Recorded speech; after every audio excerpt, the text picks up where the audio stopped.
beautiful morning, and I hope that you will find some time to enjoy what this world has to offer. And you can do that without ignoring all of its challenges. So let's make sure we do both. But today I was thinking about, particularly in a sort of, let's call it interesting political season, but I think it's kind of always floating around out there. There's a lot of what is the Bible-based answer about issues, or what is the Jesus-based answer for how we conduct ourselves, or who we should vote for, or what things we should care about or support, put our energy into. And there's probably a lot of places out there that would just give you a list, but I think sort of the teach a man to fish idea, that I think we each have to have our own set of understandings about how we make decisions, particularly if we're going to call ourselves Christians, and base it in a scriptural understanding, or a Christian as in follower of Christ understanding, versus some particular tradition.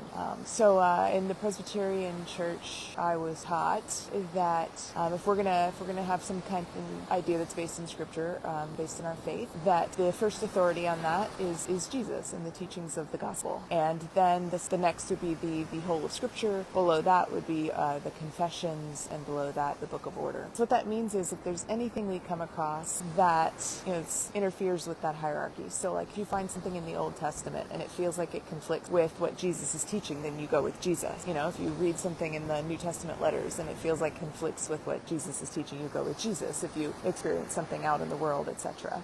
So if you want to make decisions based on Scripture, you can't just say the whole of Scripture. It contradicts itself. It just does. And all of us are picking and choosing. All of us that call ourselves Bible-believing people are picking and choosing. We are. So how are you going to pick and choose? Well, if you're going to call yourself a Christian, let me encourage you to pick and choose based on what Jesus actually says, as best as we have it recorded. And so for that, I would say, look to the Sermon on the Mount, or the Sermon on the Plain. These are the places where Jesus is actually preaching and giving some pretty specific thoughts about how we're to live, and who sort of has it right, the meek and the peacemaker, the marginalized type folk. And that's where you need to look. If you're going to do it the Jesus way, if you're going to do it your own way and just justify it based in Scripture, you can kind of do whatever you want. So as we look towards difficult decisions in our lives, as we look towards an election year, as we look towards just how we want to conduct ourselves in our lives, and you want to really know what Jesus would do, reference that sermon. Reference the things Jesus actually talked about. Pay attention to who he said them to, the context, because the gospel, the parables of Jesus is always sort of turning things upside down from what we expect. So let's go that way. I hope you have a beautiful day, and I hope you continue to develop your own discernment tools based in Scripture, in what Jesus said, and based in your relationship and understanding with God, and maybe with other people too. I think God speaks with other people too. Grace and peace.